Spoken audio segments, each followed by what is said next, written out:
Shalom, selamat malam Bapak Ibu Saudara yang terkasih. Mari bersama malam hari ini kita siapkan setiap hati kita datang bersyukur. Saya percaya sepanjang minggu ini, sepanjang hari ini Tuhan sudah menyertai setiap kehidupan kita. Kita mengalami begitu banyak kebaikan Tuhan. Sebab itu mari bersama-sama malam hari ini setiap mengajak setiap kita. Mari datang bersyukur di hadapan Tuhan.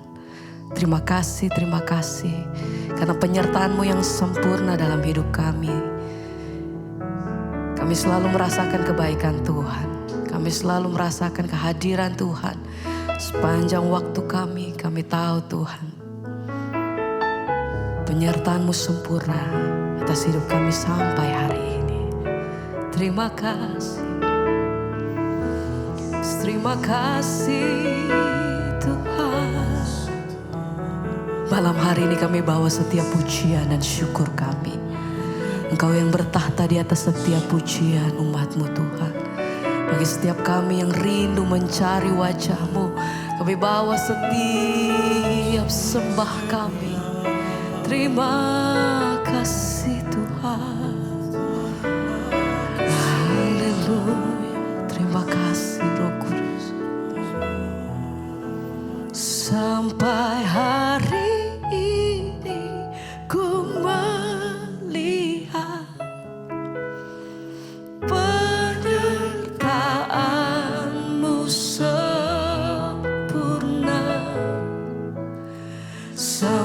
selamanya Kaulah Tuhan, satu-satunya pengharapanku. Mari bersama.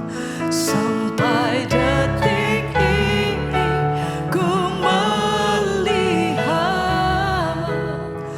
penyertaan-Mu sampai selamanya.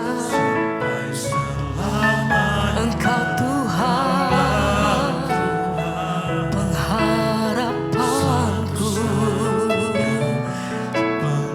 Amin. Terima kasih Bapa, dengan segenap hati kami bersama. Kami naikkan pujian kami. Terima kasih. Tangan-Mu selalu ada menyertai hidup kami Tuhan. Selamanya, sampai selamanya Kaulah Tuhan. Amin. Satu-satunya pengharapan sampai hari ini ku melihat. Kami bersyukur.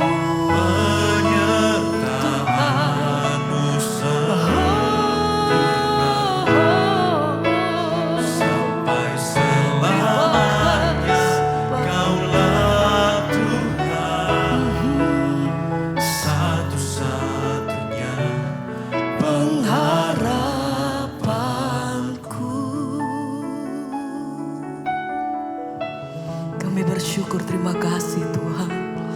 Bukan karena kuat dan gagah kami. Kami tahu bahwa senantiasa Tuhan Engkau berperkara atas setiap hidup kami. Tangan-Mu selalu bekerja Tuhan. Engkau selalu menyediakan apa yang terbaik bagi hidup kami. Apa yang tidak pernah dilihat oleh mata, tidak pernah didengar telinga, tidak pernah timbul di dalam hati. Kau sediakan yang terbaik. Hanya bagi-Mu kami berseru. Hanya bagi-Mu kami berharap.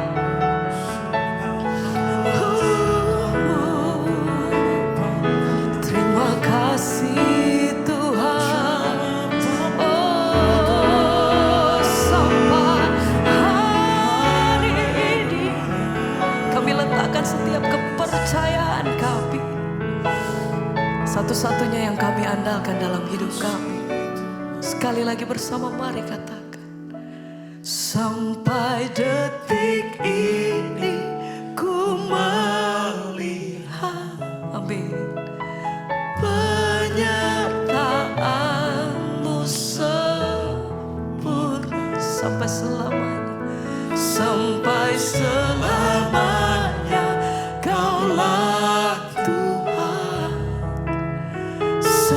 satu-satunya pengharapan sampai detik ini ku melihat Dia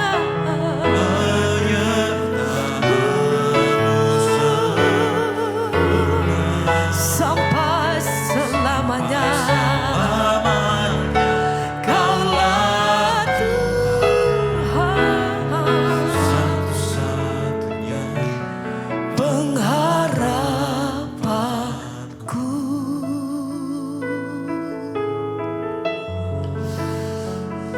Bersama dengan Tuhan kami lewati setiap musim hidup kami.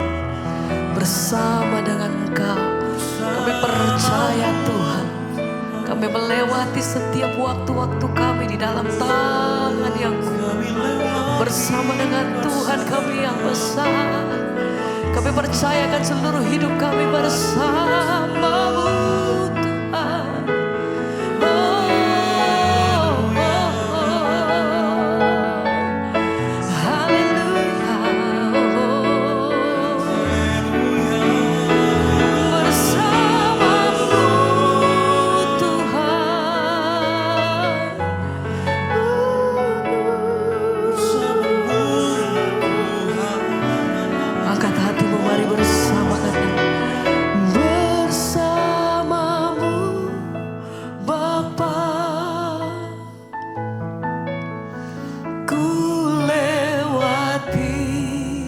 Semua perkenananmu yang teguhkan hatiku, teguhkan hatiku. Engkau yang bertindak, memberi pertolonganku. Amin Tuhan.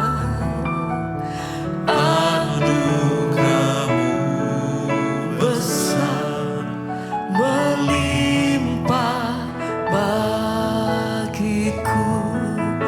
Bersama-Mu Bapa, bersama-Mu Bapa, ku lewati semua, ku lewati semua perkenanan-Mu, perkenanan-Mu yang teguhkan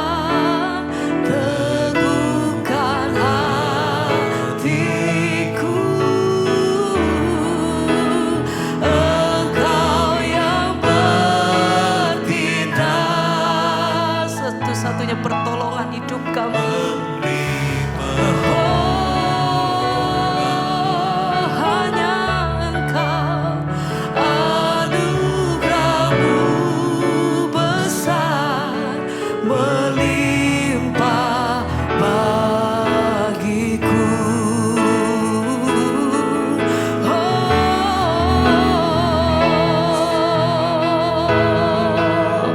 Selalu kami lihat tangan-Mu bekerja di dalam hidup kami Tuhan. Selalu kami lihat bahwa perkenanan-Mu Tuhan, perjalanan hidup kami senantiasa berjalan bersama-sama dengan Engkau. Kami tahu Tuhan tidak pernah meninggalkan hidup kami. Selalu ada penyertaan Tuhan, selalu ada pertolongan Tuhan. Engkau yang bertindak, selalu memberi pertolongan.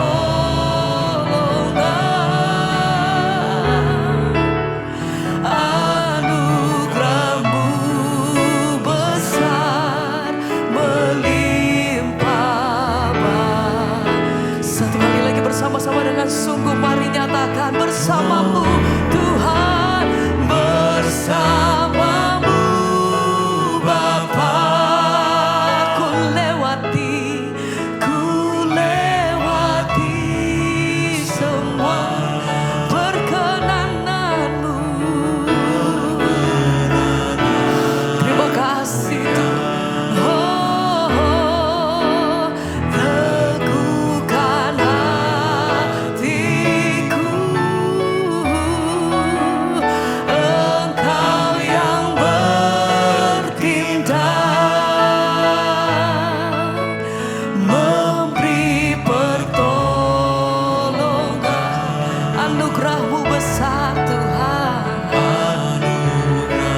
lewati semua perkenananmu ya. Teguhkan hatiku, Engkau yang bertindak, memberi pertolongan.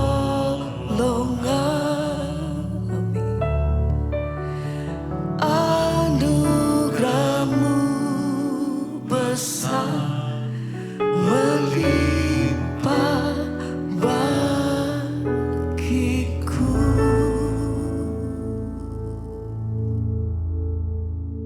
Kami percaya bahwa jalan Tuhan, rencana Tuhan itu yang terbaik bagi hidup kami. Karena itu ajar kami Tuhan taat dan setia melakukan kehendak Tuhan, supaya kami dapat menikmati segala kebesaran rancangan Tuhan atas hidup kami. Karena ketika kami taat, maka rancangan Tuhan itu terjadi dalam hidup kami. Urapi setiap kami, beri kami kekuatan untuk bisa menjadi pelaku-pelaku firman Tuhan. Urapi hamba-Mu yang tidak ada apa-apanya Tuhan.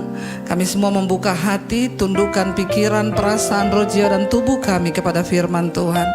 Di dalam nama Tuhan Yesus kami buka hati bagi firman-Mu. Sama-sama kita katakan amin. Tepuk tangan buat Tuhan Yesus.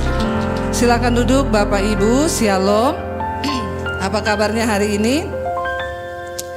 Luar biasa, walaupun ada masalah tetap. Iya. Hari ini tema firman Tuhan adalah bijak dalam perkataan, ya.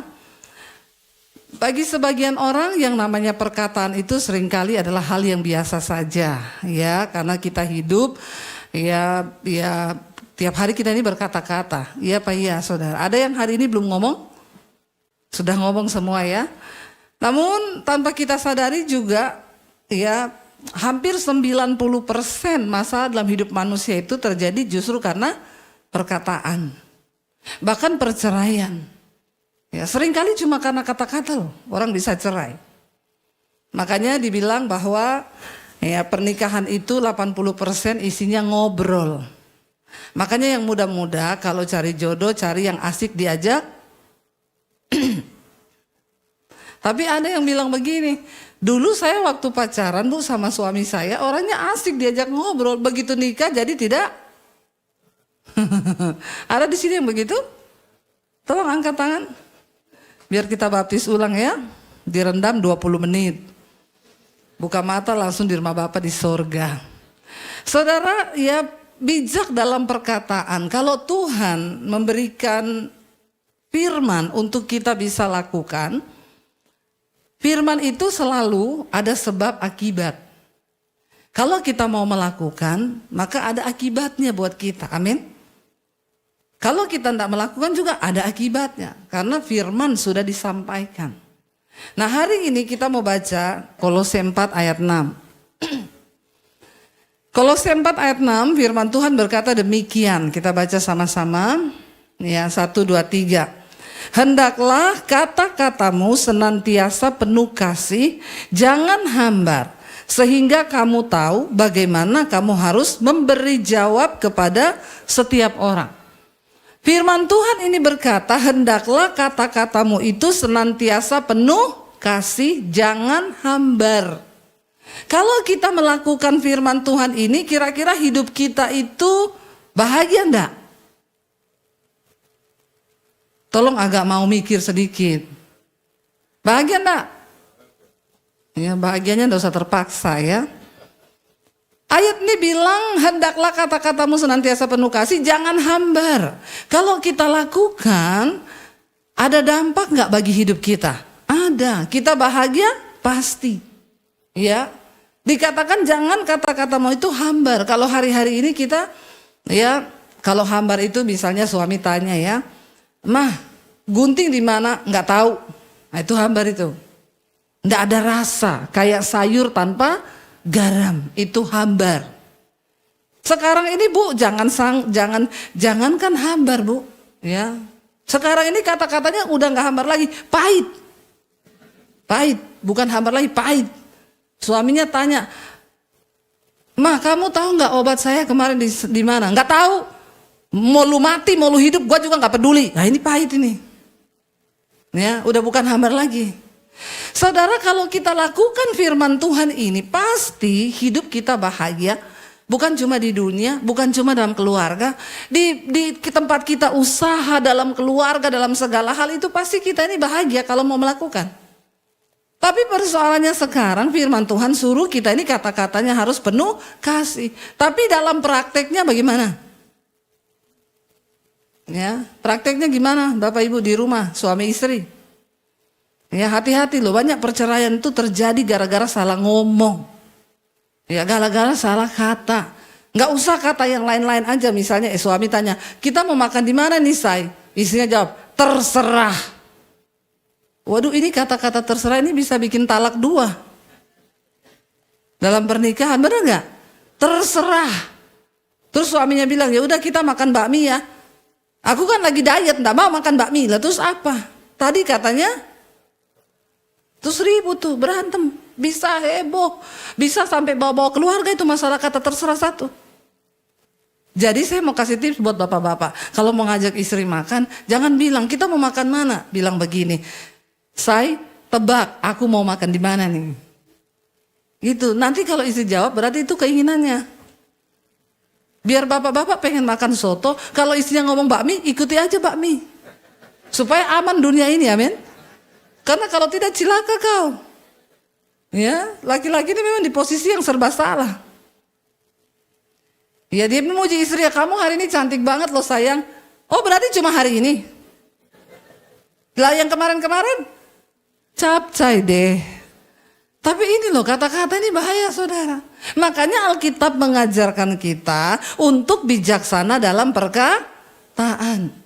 Tapi tidak semudah itu. Bagaimana kita bisa bijaksana dalam perkataan? Ternyata memang sulit. Karena untuk bisa berkata manis, penuh kasih itu gak bisa hanya pencitraan. Harus keluar dari dalam. Makanya banyak ibu-ibu yang berkata, "Bu, suami saya kalau sama orang lain, Bu, kata-katanya itu manis, ketemu orang itu suami saya itu manis, Bu. Tapi kalau sudah pulang ke rumah, Bu, ketemu istri sama anak, Bu, ya kembali dia ke bentuk aslinya, monster. Tapi di luar manis." Itu karena dibangun hanya dengan pencitraan. Gak bisa begitu. Nah, kenapa saudara menjadi sulit? Karena ternyata memang Yesus bilang begini. Coba kita buka Lukas 6 ayat 43 sampai 45. Ternyata untuk bisa berkata-kata penuh kasih itu memang harus dari dalam. Baca bersama 1, 2, 3. "Karena tidak ada pohon yang baik yang menghasilkan buah yang tidak baik. Dan juga tidak ada pohon yang tidak baik yang menghasilkan buah yang baik. Sebab setiap pohon dikenal dari buahnya. Karena dari semak duri orang tidak memetik buah ara. Dan dari duri-duri tidak memetik buah anggur." Sama-sama, orang yang baik mengeluarkan barang yang baik dari perbendaharaan hatinya yang baik. Dan orang yang jahat mengeluarkan barang yang jahat dari perbendaharaannya yang jahat. Karena yang diucapkan mulut meluap dari. Jadi hati ini ternyata tempat penyimpanan, perbendaharaan. Semua kata yang keluar dari mulut kita itu keluarnya dari dalam hati. Kalau hati orang pahit, hatinya penuh kecewa, amarah, maka yang keluar juga pahit. Tapi kalau orang hatinya baik, benar, dia hidup kudus, maka yang keluar dari mulutnya juga yang baik. Jadi ini memang gak bisa dibuat-buat. Ya, gak bisa saudara. Ternyata kita harus benar-benar dari dalam hati. Makanya Alkitab berkata Tuhan itu melihat hati. Ini yang ngomong Tuhan Yesus. Karena yang diucapkan mulut itu meluap dari hatinya. Hati ini tempat menyimpan perbendaharaan kata kita, semua perkataan kita. Saya itu ketemu dengan orang Kristen. Mereka bercanda, saudara. Bercanda itu terus yang satu tuh emosi. Dia ngatain temennya, ini sama-sama Kristen, ngatain temannya, ih dasar lu ing. Itu keluar begitu aja loh, lancar banget loh. Tanpa ada tekanan dan hambatan.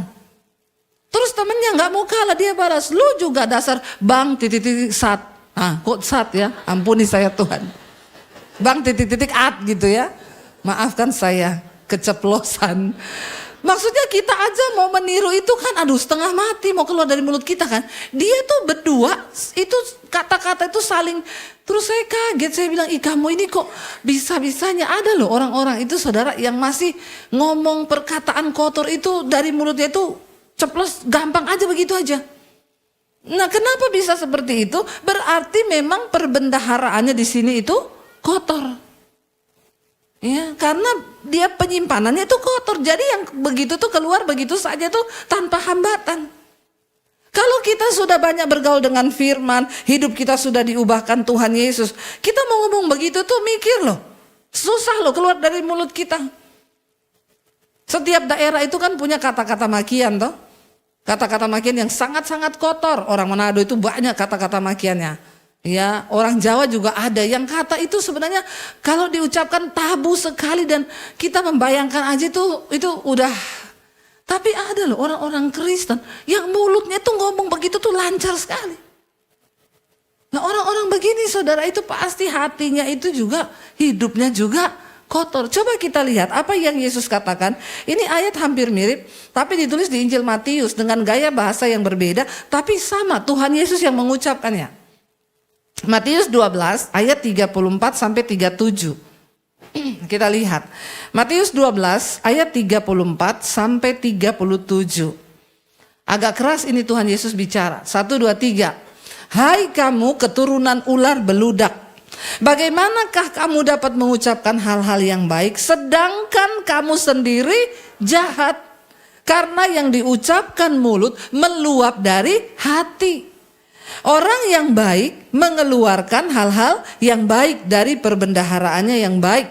Dan orang yang jahat mengeluarkan hal-hal yang jahat dari perbendaharaannya yang jahat. Tetapi aku berkata kepadamu, baca sama-sama 1, 2, 3.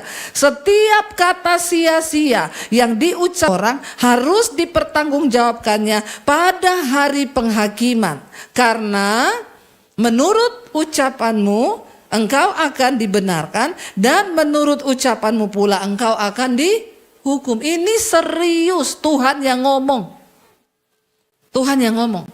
Tuhan Yesus bilang, hai kamu keturunan ular beludak. Bagaimanakah kamu dapat mengucapkan hal-hal baik sedangkan kamu sendiri itu jahat? Tidak bisa saudara. Ya, jadi orang itu dikenal dari buah perkataannya. Makanya saya selalu bilang kalau ada masalah itu diselesaikan. Karena hati ini tempat penyimpanan. Jangan kamu biarkan kecewa, amarah. Ini kependam, kotor. Yang keluar kotor satu saat meledak. Ada kan istri-istri yang sakit jiwa tuh banyak juga. Tiba-tiba suaminya bangun pagi ngajak omong, diem 1000 bahasa. Bahkan suaminya gak tahu dia salah apa. Ada yang begini bapak-bapak. Kamu kenapa say? Seharian gak ngomong. Puasa ngomong. Tapi kelakuannya marah. Ada juga bapak-bapak yang begitu. Bapak-bapak bencong kalau begitu tuh. Enggak omongan, seharian ditanya kenapa say? Ya, tahu sendiri. Kadang kan istrimu itu enggak punya ilmu kebatinan. Yang bisa mengerti bahasa batinmu. Tidak semua orang bisa tahu bahasa batinmu. Jadi kalau ada masalah lebih baik ngomong. Manusia itu punya emosi. Tapi kau jangan berharap orang lain tahu apa yang sedang di dalam hatimu. Tidak semua orang bisa tahu. Jadi kalau ada masalah lebih baik ngomong sebelum meledak. Kalau sudah meledak itu kata-katanya jadi kotor. Jadi salah semuanya. Ada ganjelan sama suami, panggil dong empat mata. Aku mau ngomong ya sama kamu. Aku tuh gak suka loh kalau kamu gini. Saya tuh kok ada ganjelan. Kita selesaikan ya, kita rubah yang perlu dirubah. Iya, yus kita berdoa yuk. Itu kan selesai. Kalau memang mau dewasa. Tapi kalau orang gak dewasa ya itu diem. Ya ada suami istri ngomong sama saya, suaminya. Saya ini berumah tangga 20 tahun Bu Debi, kita gak pernah berantem. Luar biasa ya, iya karena kita gak pernah ngomong. Makanya gak pernah berantem karena gak pernah ngomong. Puasa ngomong, saking sudah pahit dua-dua. Jadi udah gak mau ngomong. Ya tapi kan kalau begitu juga sakit jiwa. Jangan biarkan amarahmu terbenam.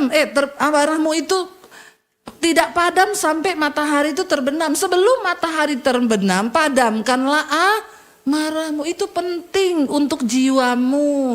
Karena banyak orang Kristen itu sakit jiwa. Tiba-tiba diam 1000 bahasa. Siapa yang tahu hatimu? Ya kau rugi sendiri. Saya dulu punya teman begitu saudara. Ya bangun pagi gak ada apa-apa diam. Saya tanyakan, saya salah apa ya? Gak tahu. Itu bisa diam 3 hari begitu. Ya lama-lama juga saya sakit jiwa kalau tinggal sama ini orang terus. Tapi orang-orang kayak begitu gak akan berubah hidupnya. Nasibnya gak akan berubah. Ya karena apa? Dengan diri sendiri aja dia gak bisa selesai.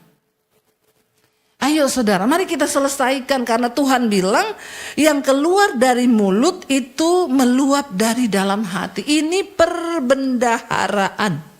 Semua tersimpan di hati.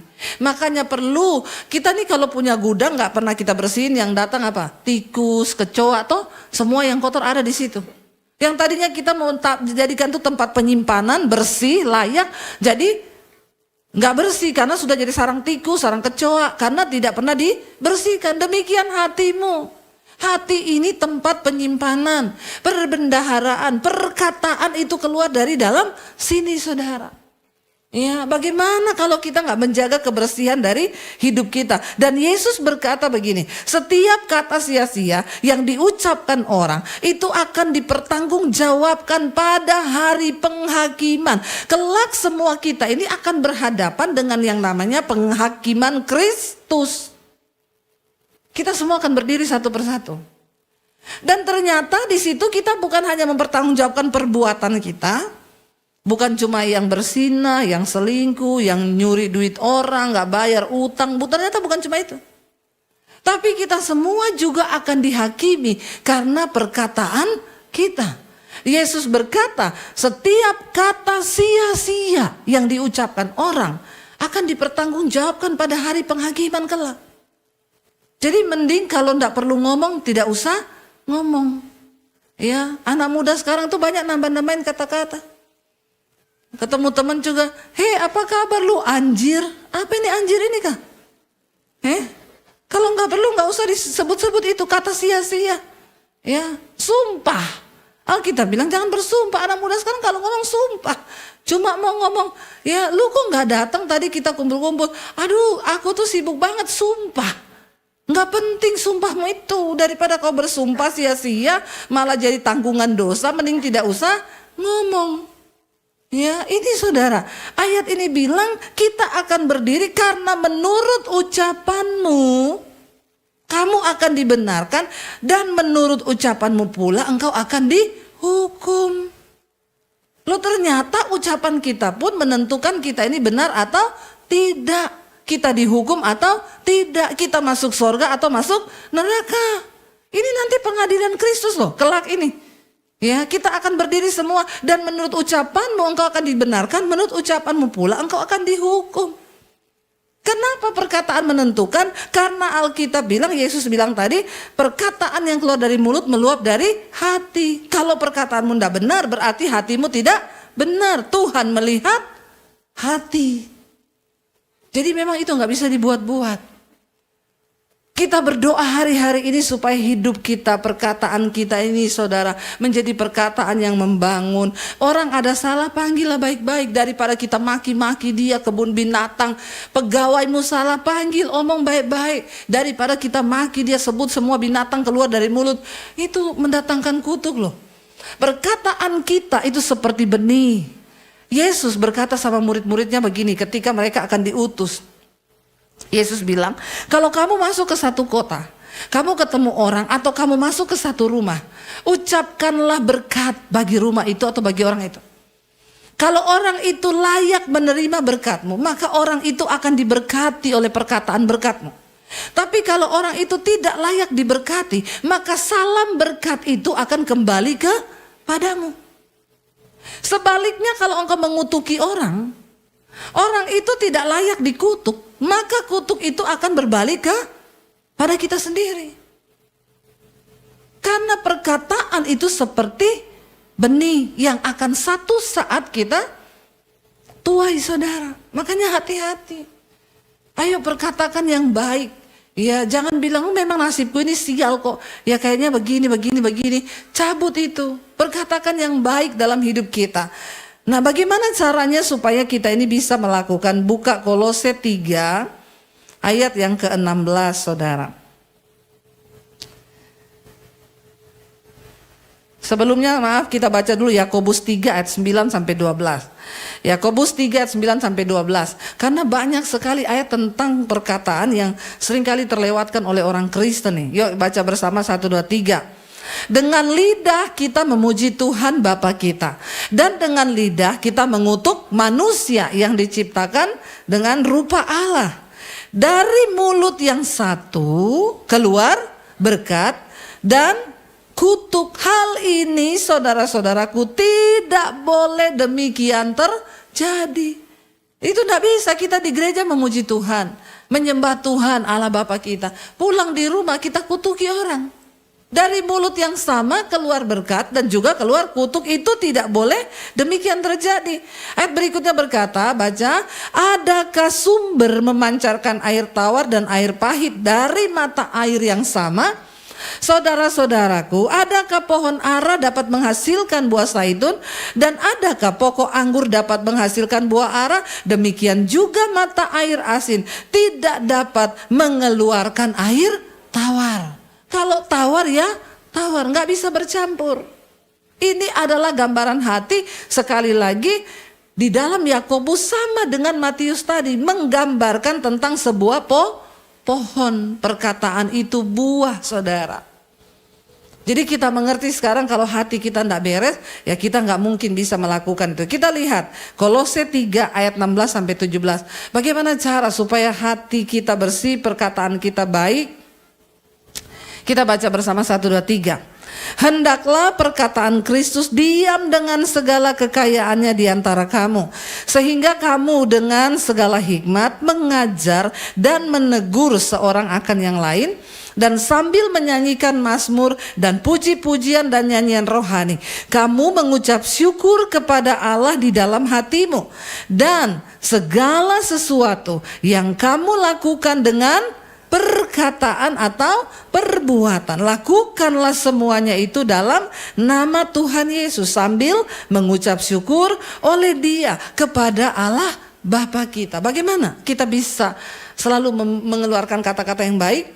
Hendaklah perkataan Kristus diam dengan segala kekayaannya. Mari saudara, perbendaharaan hatimu itu isi dengan firman Tuhan. Ya, baca Alkitab. Banyak orang Kristen tidak mau baca Alkitab. Lalu apa yang mau diisi? Ya, apalagi dengarannya lagu dunia terus. Sekarang banyak lagu-lagu dunia itu yang mempengaruhi orang, saudara. Ya, kalau ada 9 juta, boleh ku pinjam saja semua. Sekarang ini lagu-lagu itu banyak. Saya kemarin pelayanan dijemput, saudara. Ya, yang jemput ini memang dia tuh ajudan sih dia. Tapi ya orang Kristen. Saya tanya, Bapak orang agama apa? Kristen. Saya tuh naik di mobil, saudara. Satu hari saya naik di mobil, dia sakit kepala saya, dengerin lagunya. Baru masuk, saudara, dia putar lagu. Benci, benci, benci, tapi rindu jua. Udah puyeng kepala saya. Saya tahan terus, saya bilang sama suami saya, aduh lagunya ini ya. Ya, rindu, rindu, rindu, tapi benci juga. Munafik amat lu. Dalam hati saya rindu tapi benci, benci tapi rindu. Tapi Ada loh orang-orang tua yang suka dengar lagu begini. Jangan-jangan nih bapak-bapak ini playlistnya juga itu tiap hari di rumah ini. Bertobat kau ya. Lagu-lagu yang gak membangun iman. Lagu-lagu yang alay lebay kalau saya bilang. Saya masih tahan tuh seharian penuh tuh. Walaupun kepala saya puyeng, saya putar akhirnya YouTube di HP saya kencengin tuh. Biar udah kita kuat-kuatan aja. Hari kedua sama, baru masuk mobil. Itu lagu-lagu yang dulu-dulu yang alay-alay lebay itu. Yang sakit hati, kepahitan, ya, sandiwara, apalah itu. Terus saya bilang gini, Mas, maaf ya Mas, kau tidak sakit kepala dengan lagu-lagumu ini Mas? Saya aja Mas 2 hari naik mobil udah sakit kepala saya Mas dengar lagumu. Oh iya ya Bu, soalnya cuma ini yang ada. Kau ganti ya Mas ya, mulai sekarang kau ganti itu. Nanti hidupmu gak berubah-berubah, nasibmu gak berubah-berubah. Benci-benci tapi rindu, rindu-rindu tapi benci. Itu apa coba? Yang dimasukin perbendaharaannya yang begitu saudara. Ya gantilah dengan lagu-lagu yang positif, yang bisa menambah iman kita, yang bisa mengisi perbendaharaan kita. Dikatakan ya biarlah engkau itu dengan sambil menyanyikan mazmur, puji-pujian, nyanyian rohani, kamu mengucap syukur kepada Allah dengan segenap hatimu. Orang kalau banyak bersyukur, hatinya itu bersih. Tapi kalau nggak pernah bersyukur, ya udah hatinya itu pahit saudara. Apalagi hari-hari ini menjelang kedatangan Tuhan, keadaan makin sulit ke depan. Kita nggak bisa bertahan dengan kekuatan kita. Hanya orang-orang yang hidup dalam perkenanan Tuhan yang akan mengalami keluputan. Salah satu perkenanan Tuhan bisa turun dalam hidup kita waktu kita ini menjaga perkataan kita.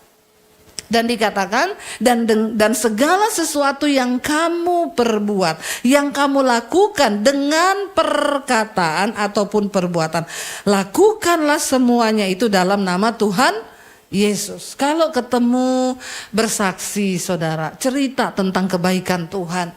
Di komunitasmu cerita tentang kebaikan Tuhan. Ya, cerita tentang aduh saya tuh Tuhan tuh baik loh, Tuhan tuh ajaib. Jadi iman kita tuh bertumbuh. Ya bukan yang dicerita apa yang gak penting, yang ini. Ayo kita hari-hari ini punya tanggung jawab pribadi-pribadi. Ingat Alkitab ini firman ini berkata, Yesus yang berkata, nanti di hari penghakiman kita harus memberi pertanggungan jawab terhadap perkataan kita. Karena menurut perkataan engkau akan dibenarkan, dan menurut perkataan pula kita ini akan dihukum. Jadi hukuman atau kehidupan kekal itu ada di tanganmu sendiri. Kita yang pilih. Ya kalau engkau hari ini memilih untuk dihukum, ya udah nggak usah lakukan firman. Tapi kalau engkau memilih untuk mendapatkan hidup yang kekal, ayo kita bertobat hari ini. Kita mulai dari diri kita. Kalau hari ini kita sering mengatakan kata-kata sia-sia, kata-kata kutuk, kata-kata makian, ayo kita bertobat saudara. Ya supaya saudara juga tegur anak, tegur aja pakai firman. Ya ndak usah pakai kata-kata yang negatif untuk mengutuk hidup mereka.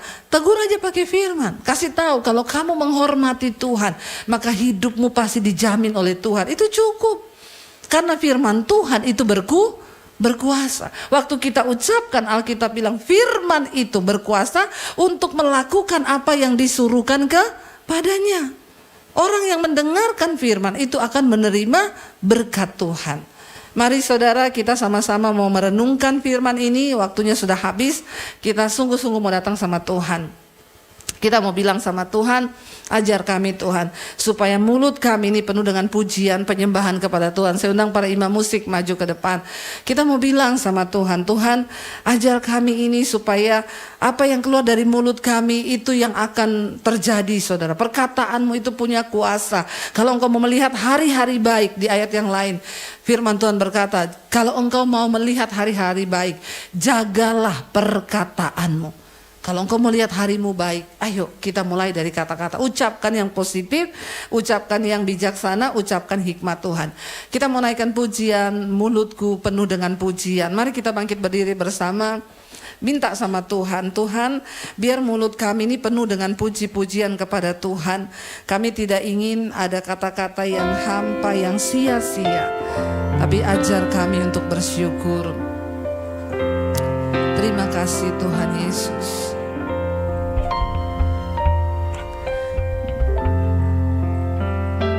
Katakan di hadapan Tuhan, mulutku penuh dengan pujian.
Tuhan. Saudara, mungkin seringkali kita tanpa sadar mengeluarkan kata-kata yang menyakiti hati Tuhan, bahkan menyakiti hati sesama kita.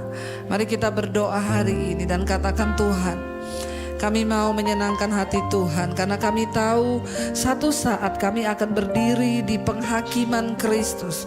Kami harus memberi pertanggungjawaban terhadap setiap perkataan yang keluar dari mulut kami, karena menurut perkataan kami akan dibenarkan, dan menurut perkataan pula kami akan dihukum. Ampuni kami Tuhan kalau kami sering salah berkata, tapi hari ini kami mengerti kebenaran firman, dan kebenaran ini yang akan memerdekakan kami. Biarlah firman-Mu berjaga di pintu mulut kami, agar mulut kami mengucapkan hal-hal yang baik, hal-hal yang bijaksana Tuhan. Dengan perkataan kami dapat menegur orang, menasehati orang, menuntun dan menggembalakan orang untuk datang kepada Tuhan dan kebenaran-Mu. Biarlah perkataan yang baik kami lepaskan buat anak-anak kami, suami istri kami. Tidak ada perkataan kutuk, tidak ada perkataan yang menyakiti. Bahkan kami tahu seringkali dengan perkataan kami dapat membunuh orang lain. Karena itu ampuni kami Bapa. Biarlah mulut kami terus penuh pujian di hadapan Tuhan. Tiba saatnya kami membuka hati dan tangan kami untuk menerima berkat Tuhan. Mari saudara, buka hati dan tanganmu untuk menerima berkat yang dari Tuhan.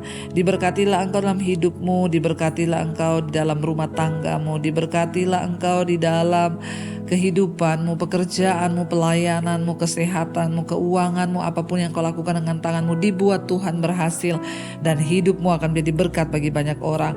Karena itu terimalah kiranya berkat, rahmat, anugerah dari Allah Bapa, cinta kasih dari Tuhan Yesus Kristus, penyertaan Allah Roh Kudus mulai hari ini bahkan sampai kali yang kedua Tuhan Yesus datang kembali menjemput setiap kita. Namamu akan tercatat di dalam kitab kehidupan. Di dalam nama Tuhan Yesus, haleluya, amin, amin, amin.